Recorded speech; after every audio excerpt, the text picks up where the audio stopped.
hermanos. Algo que suele pasar en los casos en que familias adoptan chicos ya con cierta edad, y no son bebés, digamos, es que ellos llegan a ese nuevo hogar, demasiado arraigados a su vida anterior, en el orfanato o en la calle. Por eso en algunos casos pueden ser agresivos, en algunos casos, aunque estén con su propia pieza preparada especialmente, no pueden dormir la noche, están todo el tiempo como alerta. En algunos casos se guardan comida en los bolsillos o la esconden en algún lugar, y ese tipo de cosas. Desde el mismo día en que son firmados los papeles de la adopción, ellos pasan a ser hijos legítimos de la familia.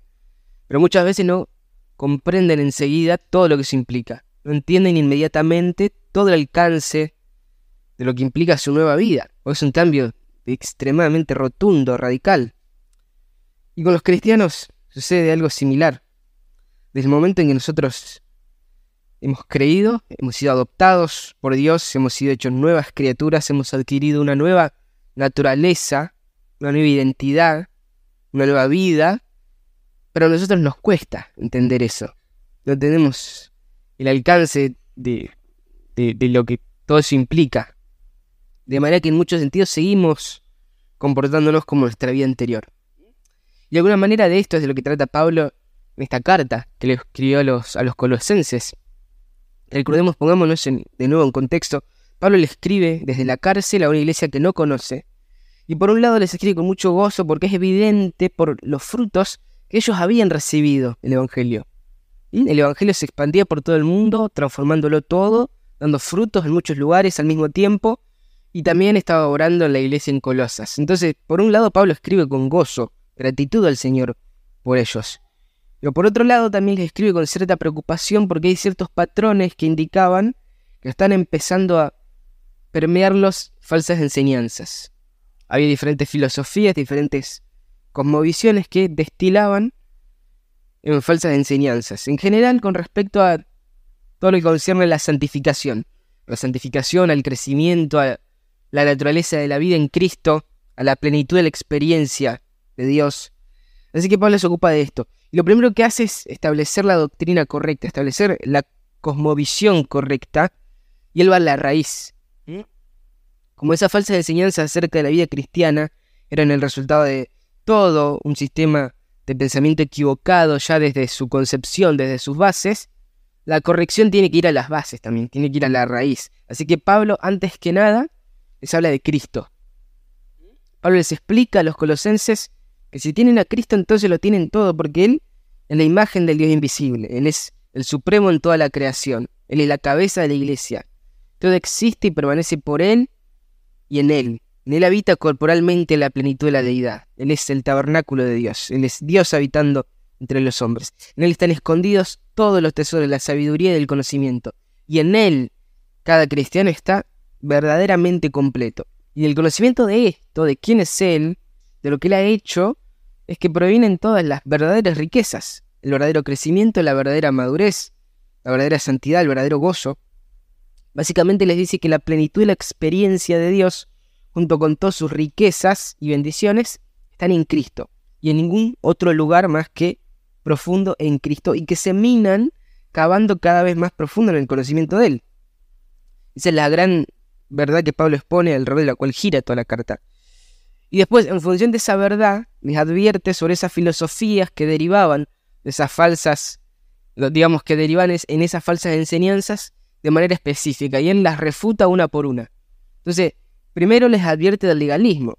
Les dice, no es a través de obras, a través de la observancia de ciertas partes de la ley que ustedes lo van a conseguir. No es a través de moralidad, no es a través del cumplimiento de una lista de reglas, sino que es a través de Cristo. Les advierte del misticismo y le dice, no es a través de un conocimiento elevado, elitista, que unos pocos iluminados van a gustar de las riquezas de Dios. No es por la búsqueda de sensaciones asombrosas, no es a través del éxtasis de visiones ni nada de eso. Todos pueden probar y disfrutar de las riquezas de Dios a través de Cristo. Les advierte del ascetismo también y les dice, no es a través de la privación de placeres, no es a través de la privación de comida, de relaciones sexuales, de sueño, no es a través del aislamiento del mundo, es a través de Cristo. Pablo les dice que nadie los engañe con estas cosas. El crecimiento hasta la plenitud de la experiencia de Dios, el acceso total a Él, con todas sus riquezas, ya las tienen en Cristo. Y después de eso, después de desmontar esos falsos caminos hacia la espiritualidad, o de bloquear esos falsos caminos hacia Dios, Pablo recuerda una realidad divina, eterna e invisible, que es absolutamente importante para entender todo lo que va a decir después. Es fundamental para entender lo que viene después. Algo que es insalteable, algo que si no se tiene en cuenta no se va a poder entender lo que sigue. Y esta verdad es que cada cristiano está seguro unido a Cristo en su muerte, en su resurrección y en su gloria futura. Es lo que dice cuando comienza el capítulo 3, que él dice: si habéis pues resucitado con Cristo, buscad las cosas de arriba, donde está Cristo sentado a la diestra de Dios. Poned la mira en las cosas de arriba, no en las de la tierra, porque habéis muerto, y vuestra vida está escondida con Cristo en Dios.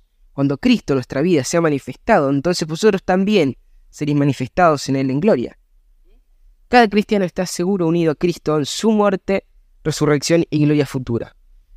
Desde el versículo 1.1 hasta el 3.4, Pablo expone magistralmente quién es Cristo y qué es lo que pasa con el cristiano, qué es lo que pasa con la persona que está en Cristo.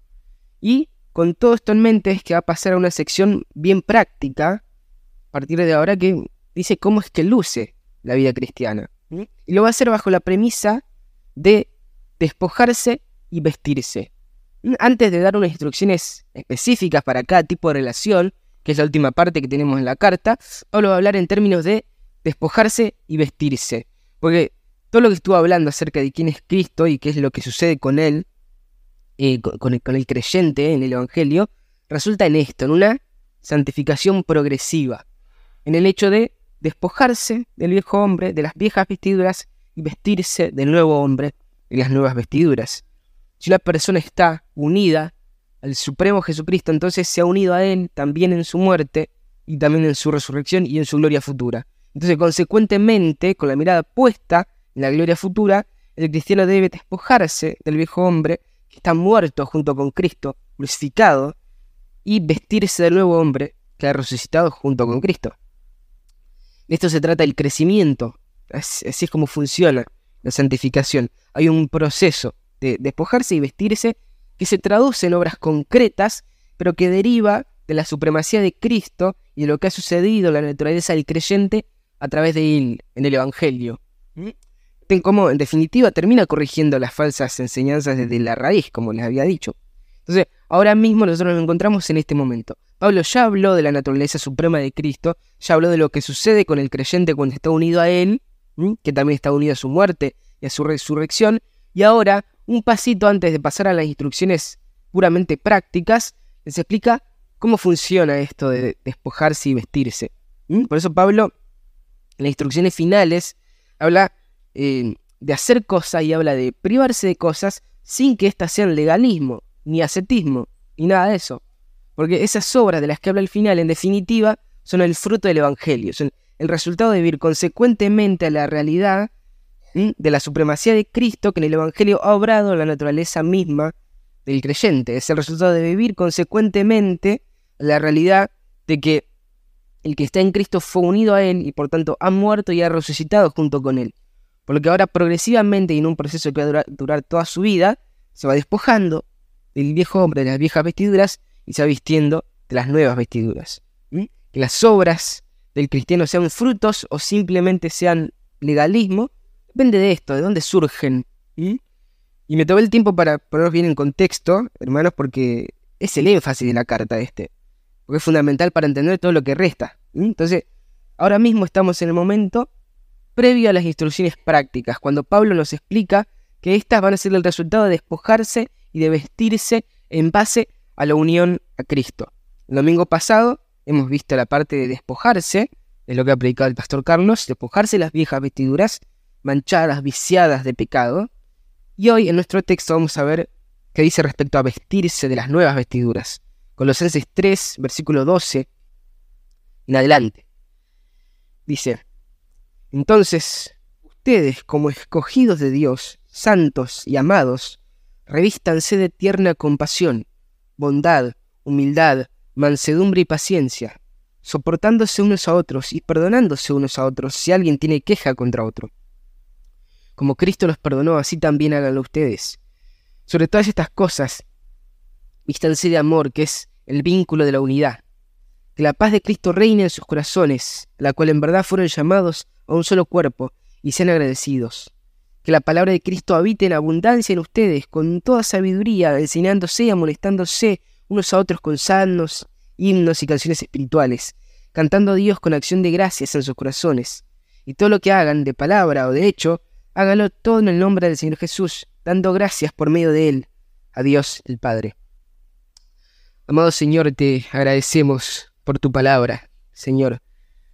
Te pedimos que prepares nuestros corazones, Señor. Te pedimos que nos recuerdes de nuestra incapacidad y que podamos venir a tu palabra humildemente, reconociendo que te necesitamos, Señor, para comprender el sentido profundo de lo que está escrito, Señor, y también para que necesitamos de vos para que lo podamos vivir, Señor, para que esta palabra nos pueda transformar para tu gloria.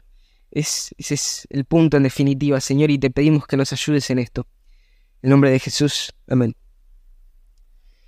La idea principal que quiero compartir hoy, hermanos, es la siguiente. Con la mirada puesta en lo celestial, habiéndonos despojado de las viejas vestiduras, tenemos que vestirnos de las nuevas vestiduras, las cuales redundan en una vida centrada en Cristo, que refleja a Cristo y que por lo tanto le da gloria a Dios.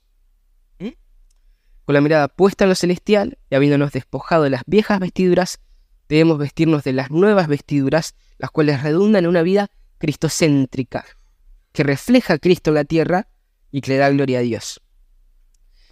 Pablo comienza la sección recordándoles nuevamente su posición delante de Dios. Fíjense lo importante que es entender esto. Vean, dice versículo 12, entonces ustedes, como escogidos de Dios, santos y amados. Noten que una y otra vez se martilla sobre esta verdad. No es a través de actos religiosos, observancias de la ley ni nada de eso, sino que lo que importa, lo que realmente importa para la madurez de la vida cristiana es entender y considerar esto, su posición delante de Dios en Cristo, por medio de Cristo, estando en Cristo. Todos los imperativos que vemos en esta sección y de la carta en general solamente son posibles de una forma genuina debido a la posición delante de Dios por medio de la obra de Cristo en la cruz. Solo porque por medio de Cristo son posicionalmente santos, apartados para Dios, amados delante de Dios, es que pueden hacer esto. Si no, no hay otra manera, no hay otra forma. Ahora, ¿qué es lo que les pide? ¿Para qué es que para pedirles qué es que está apelando a su posición delante de Dios en Cristo? Bueno, Él les pide que se revistan, que se vistan de un carácter apropiado y coherente a esa nueva posición. Entonces ustedes, como escogidos de Dios, santos y amados, revístanse de tierna compasión, bondad, humildad, mansedumbre y paciencia, soportándose unos a otros y perdonándose unos a otros si alguien tiene queja contra otro. Como Cristo los perdonó, así también háganlo ustedes. Sobre todas estas cosas, vístanse de amor, que es el vínculo de la unidad. La palabra vestirse o revestirse es una figura común en el Nuevo Testamento, y en casi todos los casos se refiere a lo mismo, lo que venimos hablando, lo de vestirse de la nueva naturaleza en Cristo. Y la figura, si bien es sobre ropas, sobre vestidos, y no se centra en algo externo, sino que apunta a algo interno, algo profundo. La Biblia siempre apunta al corazón, y esto definitivamente no es la excepción. En este caso, Pablo, dentro de lo que vestirse podría abarcar, se refiere específicamente a cosas relacionadas con la armonía, con la unidad, con el amor, dentro del contexto de la iglesia local. Y es que hay que recordar que la iglesia en Colosas, digamos, ahí había de todo. Había judíos, gentiles, había griegos y bárbaros, había esclavos y libres.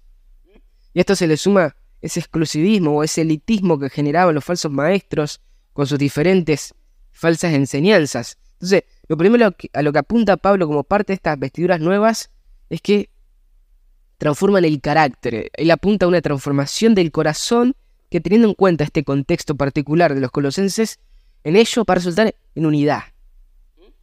Y lo hace mencionando primero algunas cualidades de carácter y después dando algunos imperativos de cómo se debería manifestar ese carácter.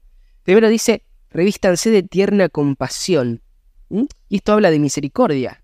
Habla de una relación emocional afectuosa con aquellos cuyas vidas están heridas y quebrantadas.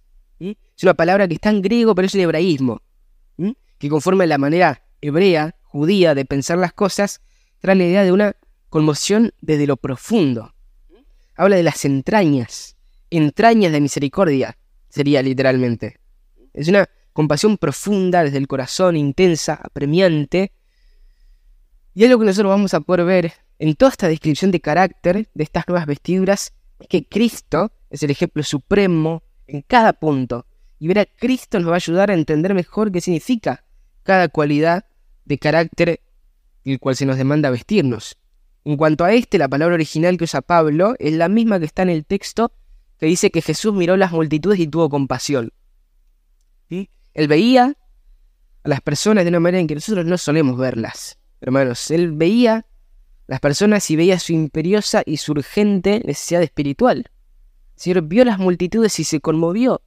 Se removieron sus entrañas de la más abismal profundidad de su ser. El Señor ve a la gente y no solamente ve lo externo, no ve que simplemente tiene un problema familiar o que simplemente tiene un problema económico. Él ve que ellos tienen una necesidad mucho más grande, urgente, profunda. Y al ver eso es conmovido a la compasión intensamente desde lo más profundo de sus entrañas. Los veía y sabía que estaban perdidos. Sabía que no tenían ninguna posibilidad. No tenían posibilidad. No solamente eso, no se quedó ahí, sino que él, movido por esa compasión, hizo algo al respecto. Porque a eso mismo había venido. Así que cuando llegó el momento oportuno, además de haberse humillado incalculablemente al encarnarse, también entregó su vida como sacrificio. Todo lo contrario a la indiferencia, lo que conlleva esta compasión. Él estaba lleno de compasión y su amor por las personas trascendía las necesidades superficiales, porque conocía el problema interno, íntimo del corazón, y por esa compasión profunda es que se involucró profundamente. Y ahora por medio de Pablo nos dice, vístanse de esto. Como yo tuve compasión de ustedes, ustedes tienen que tener compasión de los demás. La idea de toda esta sección es que somos llamados a que nuestro carácter sea transformado en semejanza al de Cristo, que Él es nuestro estándar. De manera que así como el Señor estuvo lleno de compasión, nosotros también debemos estarlo. Lo siguiente que menciona es la bondad. Y la idea de la palabra es la disposición de hacer el bien, aun cuando pudiera ser inmerecido. Aun cuando pudiera ser inmerecido. Y de nuevo, el ejemplo supremo para todo esto, a lo que nos llama Pablo, está en el Señor Jesucristo. Su máximo ejemplo está en Él. Él tuvo bondad, tuvo infinita disposición de hacer el bien, aun cuando definitivamente nosotros no lo merecíamos. Y asimismo, la naturaleza del Señor, una vez nosotros estamos en Cristo, se transforma en una demanda de carácter para nosotros. Como dice en Lucas 6:35, dice, antes bien, este es el mandamiento, ¿no? Antes bien, amen a sus enemigos y hagan bien y presten, no esperando nada a cambio, y su recompensa será grande, y serán hijos del Altísimo. Porque, y acá está la razón, porque Él es bondadoso para con los ingratos y perversos. Miren hasta dónde llega la bondad de Dios, y miren cuánto nos falta a nosotros. En tercer lugar, Pablo menciona la humildad. No había palabra griega que esté relacionada con la humildad, no había sinónimo que no tenga algo que ver con el servicio. Habla de ser manso y servil, servicial, tal como el Salvador vino a esta tierra no para ser servido, sino para servir, para dar su vida por el rescate de muchos. Pero por otro lado también habla de colocarnos en nuestro lugar, porque nosotros tendemos a ponernos en demasiada estima. Sin embargo, si nos comparamos con el Dios Santo, somos simples criaturas, somos mota de polvo. Cuando nos estamos enorgulleciendo y pensamos que somos algo, debemos presentarnos delante de Dios y se acabó el orgullo. Somos insignificantes, somos falibles, somos hombres de labios inmundos en medio de un pueblo de labios inmundos, en presencia del Dios Santo, Santo, Santo.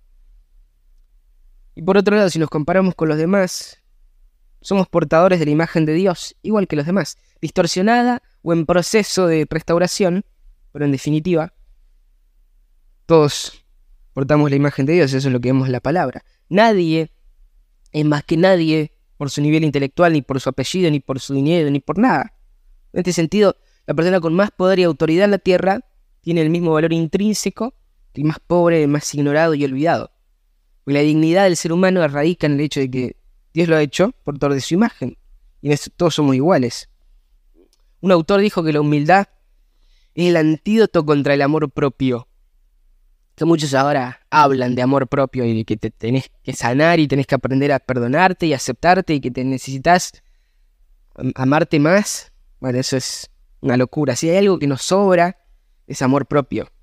El problema principal que tenemos es que nos amamos demasiado, que somos demasiado egoístas y por eso todas nuestras relaciones están dañadas. La humildad baja de un ondazo nuestro orgullo y por eso no les gustaba a los griegos y por eso no nos gusta a nosotros. Nos gusta. Sin embargo, si estamos en Cristo, esta tiene que ser nuestra vestimenta, humildad. En cuarto lugar, Pablo menciona la mansedumbre. Alguien describió la mansedumbre como poder bajo control.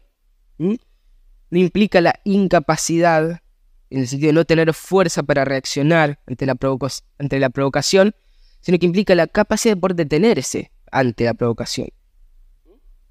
El Señor nos requiere mansedumbre. Si lo recuerdan, según el Señor, Moisés era la persona más mansa sobre la tierra. Aunque también, si lo recuerdan, en principio no lo era. La primera reacción que él tuvo al ver cómo los egipcios trataban a los hebreos no fue precisamente una de mansedumbre. Sin embargo, el Señor le enseñó. Le llevó 40 años al desierto y lo transformó en un hombre manso. Y lo mismo se supone que debe suceder en nosotros. Alguien manso es alguien que está dispuesto, o más dispuesto a sufrir que a infligir sufrimiento. Entonces, un llamado a ser como el Señor, que Él era manso y humilde. Pablo a los Gálatas le dice, Gálatas 6:1, hermanos, aun si alguien es sorprendido en alguna falta, ustedes que son espirituales, restáurenlo en un espíritu de mansedumbre, mirándote a ti mismo, no sea que tú también seas tentado. Es decir, incluso en la reprensión podemos ser mansos, debemos ser mansos. Vístanse de esto, dice. La quinta cualidad que menciona es paciencia, y un autor lo define así, dice, la disposición a tener una visión a largo plazo frente a la fragilidad humana. La disposición a tener una visión a largo plazo frente a la fragilidad humana. Y otro dice, es cuando la insensatez y la terquedad de su prójimo nunca los llevan a sí mismo a la desesperación. Sus insultos y agravios nunca producen en él amargura o ira. Paciencia. La paciencia que tuvo el Señor por nuestro pecado es lo que nos permitió que eventualmente seamos alcanzados por su gracia y que seamos justificados por Cristo. Sin la paciencia de Dios, ninguno de nosotros podría ser salvo. Y aún hoy, diariamente, nosotros seguimos viendo su paciencia todo el tiempo cuando vamos una y otra vez delante de Él, confesando nuestra incapacidad de plasmar en la práctica lo que sabemos. Qué paciente que es el Señor. Pablo también a Timoteo le dice, 1 Timoteo 1:16, sin embargo, por esto hallé misericordia, para que en mí, como el primero, Jesucristo demostrara toda su paciencia como un ejemplo para los que habrían de creer en Él para vida eterna. ¿Qué es en definitiva todo esto, hermanos, sino el carácter de Cristo? Porque Pablo le está diciendo, vístanse de Cristo, vístanse del carácter del Señor Jesucristo. Hasta acá. Y lo siguiente que vemos son dos gerundios que gramaticalmente nos hablan de cómo nos vestimos con esas vestiduras, con ese carácter, pero que en el contexto nos habla de la conducta que se manifiesta por medio de esas vestiduras en la iglesia local. Versículo 13 dice, soportándose unos a otros y perdonándose unos a otros, si alguien tiene queja contra otro, como Cristo los perdonó, así también háganlo ustedes. Señor, tan sabio y maravilloso, que nos estableció una iglesia local como expresión de su iglesia universal. La iglesia invisible se manifiesta a través de la iglesia visible de personas de carne y hueso que convivimos. Tenemos diferente carácter, diferentes personalidades, diferentes crianzas, venimos de lugares diferentes, tenemos diferentes educaciones, diferentes formas de conducirnos, el Señor nos juntó, nos redimió, nos reconcilió con Él, derribó el muro de separación que había entre nosotros y nos colocó juntos en una iglesia local. Para que en la iglesia local aprendamos a soportarnos, para que aprendamos a amarnos y a perdonarnos unos a otros, para la gloria de Dios, para que sea un reflejo del Evangelio al mundo. La iglesia es el medio en que su sabiduría el Señor eligió para la expansión de su reino. La iglesia es que debe llevar el mensaje del Evangelio. La iglesia también debe hacerlo visible, palpable, la manera en que vive, en el testimonio congregacional al mundo. Está constituida por un grupo de personas falibles como nosotros, personas falibles, las cuales el Señor está moldeando en gran parte a través de la interacción entre nosotros. Sopórtense, le dice. Debemos aprender a soportarnos por el simple hecho de que somos insoportables, hermanos. Con el tiempo vamos a darnos cuenta de que los hermanos que están a nuestro alrededor, que el Señor ha puesto a nuestro alrededor, tienen fallas, y en el proceso obviamente nos vamos a dar cuenta de que nosotros mismos tenemos muchas fallas. Entonces necesitamos soportarnos unos a otros. Y perdónense, también les dice. Y esta aclaración de si alguien tiene queja contra otro, destaca un poco la incondicionalidad del perdón que se nos pide. Que no importa si no es mutuo, el llamado a cada uno es a perdonar. Y la idea es que si el Señor Jesucristo hubiese esperado que nosotros le pidiéramos perdón para Él perdonarnos, nunca hubiéramos sido perdonados. Nos perdonó incondicionalmente, y por eso es que Pablo retrotrae el argumento al final y dice, como Cristo los perdonó, así también háganlo ustedes. Es un perdón incondicional. Y después, la virtud que lo corona todo, versículo 14, sobre todas estas cosas, vístanse de amor, que es el vínculo de la unidad, o el tendón de la unidad, o de la madurez, también se puede traducir. Y esta es la corona de las virtudes cristianas, hermanos. Un autor dice que el amor es el cinto que ciñe todas estas virtudes, que es la síntesis de todo lo dicho anteriormente. Porque si nos amamos unos a otros, todas las demás virtudes van a brotar espontáneamente.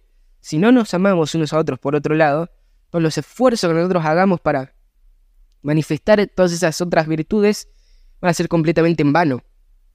Si no queremos que esas virtudes no sean más que un ejercicio humano, que por lo tanto está destinado a fracasar pronto, debemos procurar que broten del amor. Ahora la pregunta es, ¿de dónde yo voy a sacar ese amor? ¿Cómo hago? Bueno, ese amor viene del Señor, hermanos.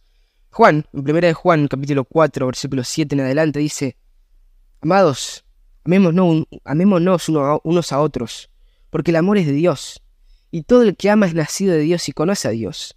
El que no ama no conoce a Dios, porque Dios es amor.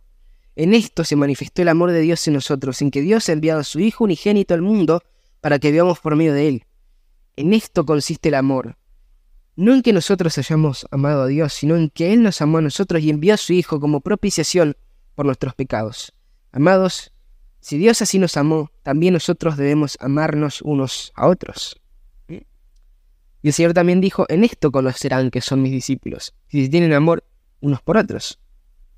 Nosotros en muchas cosas no nos vamos a poner de acuerdo, porque somos distintos. Sin embargo, en esto sí que tenemos que ponernos de acuerdo, en que debemos amarnos unos a otros, independientemente de lo que pase. No porque el otro merezca ser amado, sino porque nosotros no merecíamos ser amados por Dios, sin embargo en Cristo hemos sido amados. Y Cristo nos amó, nos entregó a sí mismo por nosotros, es que ahora nosotros debemos amar.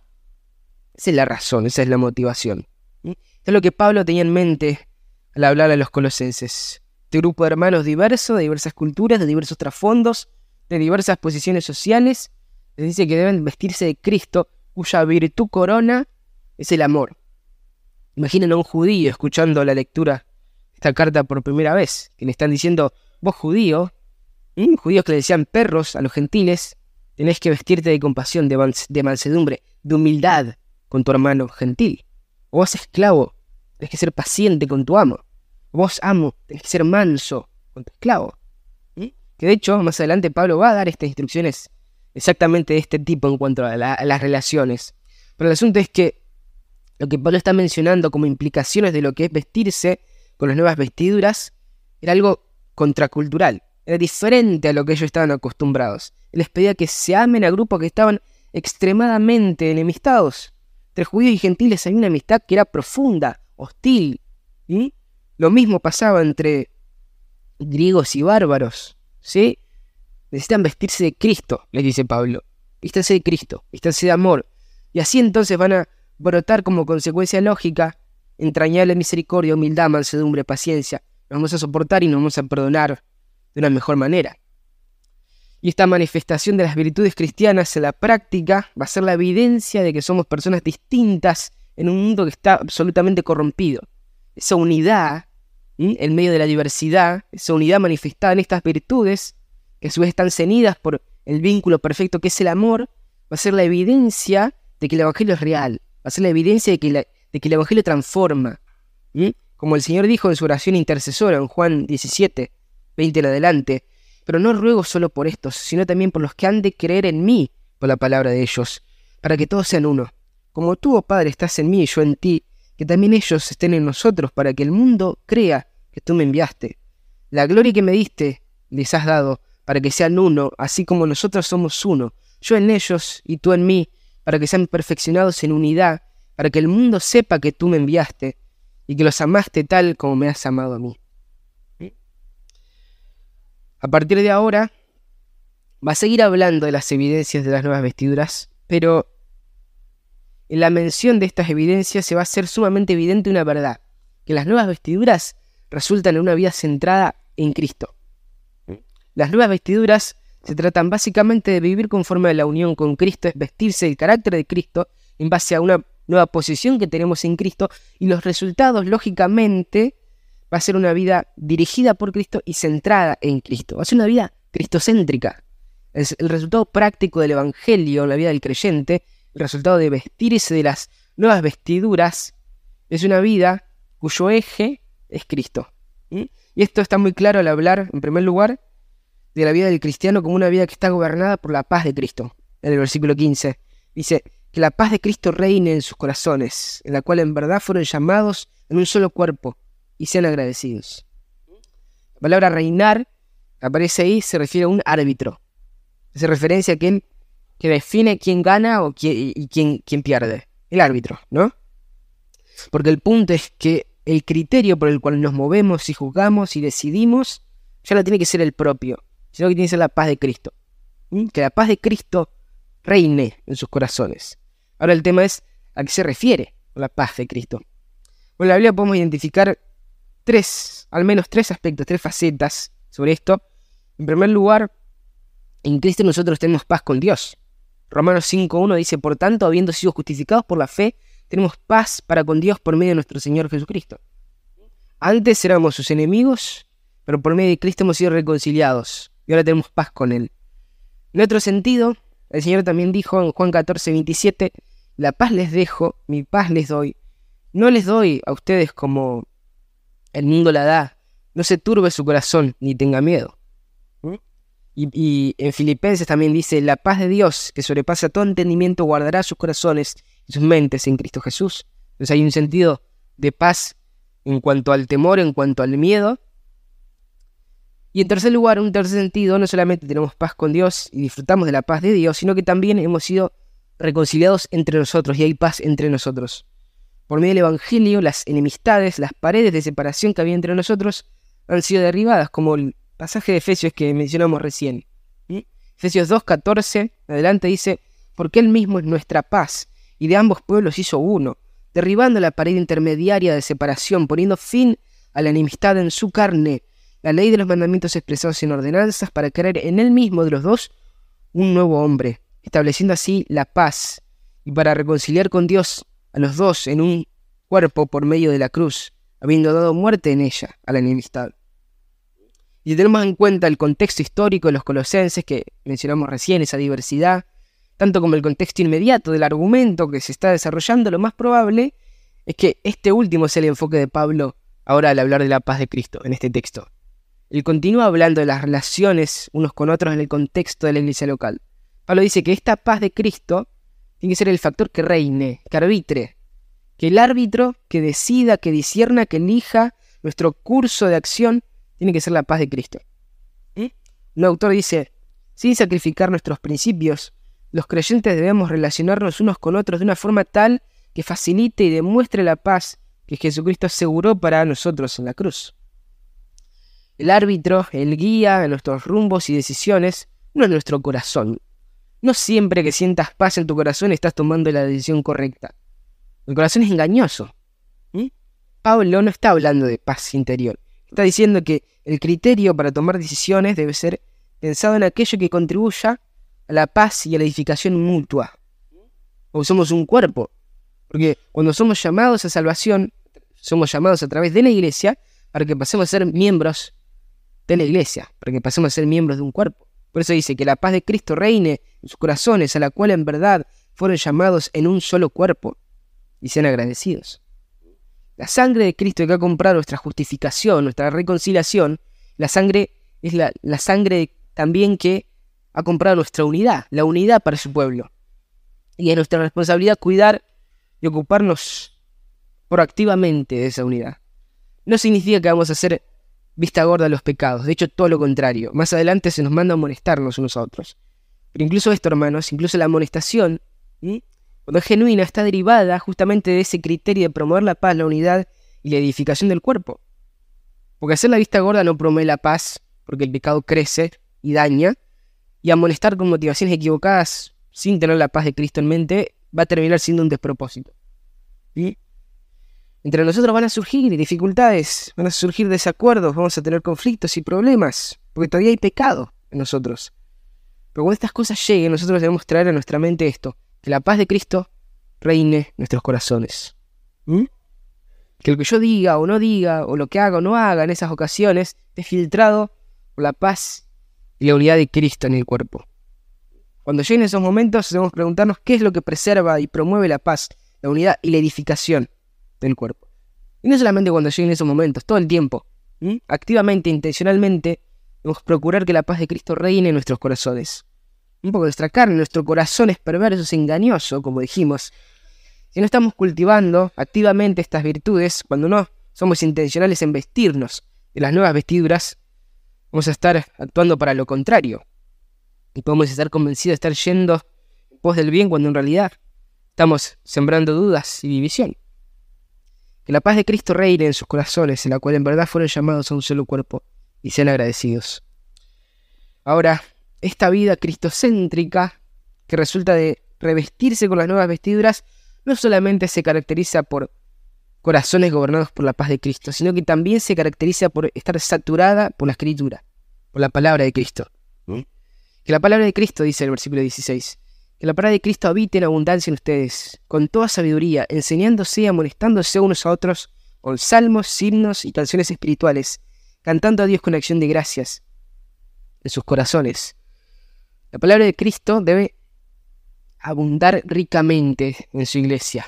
Noten que dice que la palabra de Cristo habite en abundancia en ustedes. Esto suena a más que simplemente leer para cumplir, que simplemente leer para tachar el día del plan. La palabra de Cristo debe habitar abundantemente en nosotros, hermanos. Debemos saturarnos de la Escritura. Debemos leer la palabra, debemos escuchar la palabra, debemos estudiar detenidamente y profundamente la palabra, debemos meditar en la palabra. Hemos olvidado que eso es algo absolutamente fundamental. El Espíritu Santo aplica la palabra a nuestras vidas y nos santifica, pero eso no es algo que sucede mágicamente. Debemos leer, escuchar, estudiar y meditar en la palabra, pensar en qué es lo que el Señor está diciendo, qué es lo que nos revela de Él, qué es lo que nos revela de nosotros. Debemos relacionarla con otras partes de la palabra, debemos relacionarla con nuestras vidas, con lo que nos sucede, con lo que observamos. Debemos saturarnos de la Escritura, hermanos, debemos saturarnos de la palabra de Cristo. Y el resultado de esto va a ser lógico. ¿Qué va a pasar si todos nos saturamos de la palabra de Cristo? Bueno, es sencillo. El Señor dijo que de la abundancia del corazón habla la boca. O como mencionamos el miércoles, que de lo que sale en el balde es de lo que está lleno el pozo. Si nosotros nos saturamos de la palabra de Cristo, eso es de lo que vamos a hablar. Por lo tanto, nos vamos a enseñar, nos vamos a exhortar y nos vamos a amonestar mutuamente. Y esto va a edificar el cuerpo, lo cual en definitiva es el ministerio cristiano. Pablo mismo en esta misma carta describe su ministerio, que es exactamente el mismo llamado que el nuestro, y vean lo que dice. Dice, capítulo 1, versículo 24 en adelante. Ahora me alegro de mis sufrimientos por ustedes, y en mi carne, completando lo que falta de las aflicciones de Cristo, hago mi parte por su cuerpo, que es la iglesia. De esta iglesia fui hecho ministro conforme a la administración de Dios, que me fue dada para beneficio de ustedes, a fin de llevar a cabo la predicación de la palabra de Dios, es decir, el ministerio que ha estado oculto desde los siglos y generaciones, pero que ahora ha sido manifestado a sus santos. A estos Dios quiso dar a conocer cuáles son las riquezas de la gloria de este misterio entre los gentiles, que es Cristo en ustedes, la esperanza de gloria. Y noten ahora, a Él nosotros proclamamos, amonestando a todos los hombres y enseñando a todos los hombres con toda sabiduría, que esa palabra sabiduría es la misma que aparece en nuestro versículo también, a fin de poder presentar a todo hombre perfecto en Cristo. Con este fin también trabajo, esforzándome según su poder que obra poderosamente en mí. A Él nosotros proclamamos, amonestando a todos los hombres y enseñando a todos los hombres con toda sabiduría, a fin de presentar a todo hombre perfecto en Cristo. Esto es algo imposible que suceda sin primero estar saturados por la palabra de Cristo. No lo podemos hacer. Si nos vestimos de las nuevas vestiduras, nuestra vida va a centrarse en Cristo y por lo tanto vamos a estar saturados de la palabra de Cristo. Y esto va a implicar directamente la edificación del cuerpo. Porque cuando estamos saturados de la palabra de Cristo, vamos a enseñarnos y vamos a amonestarnos, vamos a exhortarnos unos a otros por medio de la palabra. Y vamos a animarnos también a la gratitud por medio de las canciones y de la alabanza.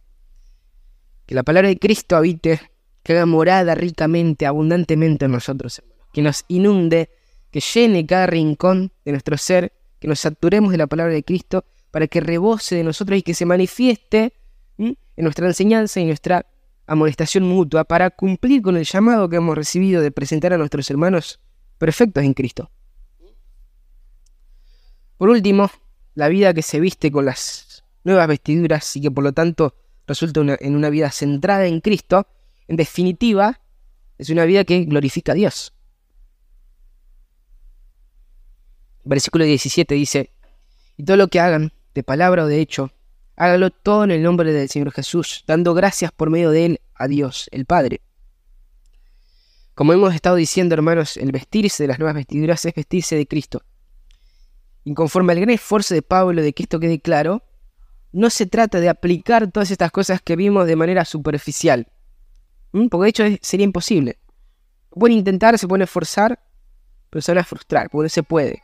Todas estas cosas, compasión, bondad, humildad, paciencia, mansedumbre, la paz de Cristo gobernando, la enseñanza y la exhortación basadas en la Escritura, tienen que ser en representación de Cristo, en el nombre de Cristo. Tienen que ser la vida de Cristo, la vida de resurrección de Cristo vivida a través nuestro, conforme a la verdad de que en el Evangelio estamos unidos en Cristo, en su muerte y su resurrección. La santificación, la madurez, es algo profundo, hermanos. Proviene de Cristo, es a través de Cristo y se manifiesta la centralidad en Cristo. Y si finalmente esto es realmente así, si nosotros descansamos en la naturaleza suprema de Cristo y en nuestra posición en Cristo, de tal manera que nos despojamos de las viejas vestiduras, nos vestimos de las nuevas, hasta la medida en que la vida de resurrección de Cristo sea vivida a través nuestro, si todo lo que hacemos lo hacemos como embajadores, como representantes de Cristo en la tierra, reflejando fielmente su imagen, reflejando en todo fielmente su carácter, entonces Dios va a resultar glorificado. Ese es nuestro propósito, hermanos. Para eso estamos. A esto nos ha llamado el Señor. Que por el poder del Evangelio somos transformados a la semejanza de Cristo para reflejarlo en el mundo, para la gloria de Dios. Y oramos para que el Señor nos ayude en esto. Amado Padre, Señor nuestro, te damos gracias, te damos gloria, honra, Señor. Te alabamos, Señor, porque por medio de tu palabra hemos recordado el Evangelio, porque hemos recordado, Señor, ese inmenso amor inmerecido que hemos recibido, porque hemos recordado quiénes éramos nosotros, Señor, hemos recordado cuál era nuestra posición, hemos recordado que éramos tus enemigos, pero que sin embargo, por el gran amor con que nos amaste, has enviado a tu Hijo, quien se entregó voluntariamente para justificarnos, Señor, para recibir de forma sustitutiva la ira que nos correspondía a nosotros. Ayúdanos, Señor, a entender.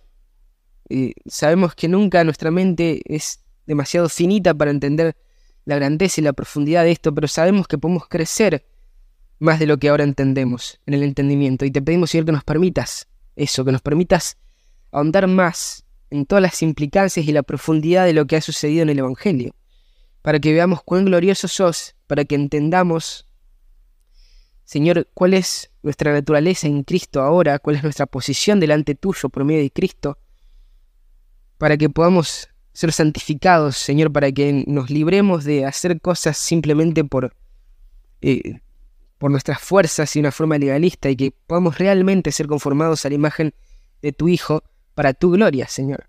Te pedimos que nos asistas para que podamos vestirnos del carácter de Cristo, para que el carácter de Cristo sea reflejado en nuestras relaciones dentro de la iglesia local, para tu gloria, Señor, para que sea una manifestación del Evangelio en nuestras vidas, Señor, para que podamos reflejar a Cristo al mundo. Te lo pedimos, Señor, en el nombre de Jesús. Amén.